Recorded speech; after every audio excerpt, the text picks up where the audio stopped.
තාත්තාගේ නිහඬ කැපවීම. ලස්සන ගම්මානයක පුංචි පවුලක් ජීවත් වුණා. අම්මා, තාත්තා සහ ඔවුන්ගේ පුංචි දියණිය ඊෂා.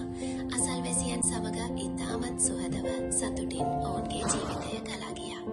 දවසක් ඊෂා නිවස අසල තිබුණු පොල් ගසක් ළඟ සෙල්ලම් කරමින් සිටියා. අවාසනාවට ඇගේ හිස මතට හදිසියෙම පොල් ගෙඩියක් වැටුණා. ඊෂා සියසුන්ව බිමට ඇද වැටුණා. දුව සොයමින් එළියට ලැබුණේ පොල් ගස ළඟ වැටි සිටින තම දියණියයි. ඇය වහම ඊෂාව රෝහල්ගත කළා. වෛද්‍යවරුන් පැවසුවේ ඊෂාට වහම කළ යුතු බවයි. ඒත් ඒ ශල්‍ය කර්මය සඳහා ලොකු මුදලක් අවශ්‍ය වුණා. එතරම් මුදල් ඔවුන්ට තිබුණේ නැහැ. මව සහ පියා දෙදෙනාම බිඳ වැටුණා. දරුවා බේරා ගන්න මුදල් හොයන්න ඔවුන් හැකි හැමතැනම උත්සාහ කළා.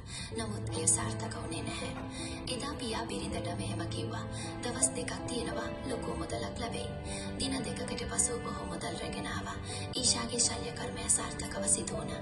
දැන් ඇය සනීපයි. නමුත් බිරිඳට පෙනුනේ තම සැමියා අතිශයින් අසනීපයෙන් වේදනාවෙන් ඉන්න විදිහ. අය හේතුව අහද්දී ඔහු නිහඬවම හිටියා. පසුදින ඔහුගේ ගමන් මල්ල තුළ තිබුණු වෛද්‍ය වාර්තාවක් ඇයට දුවා.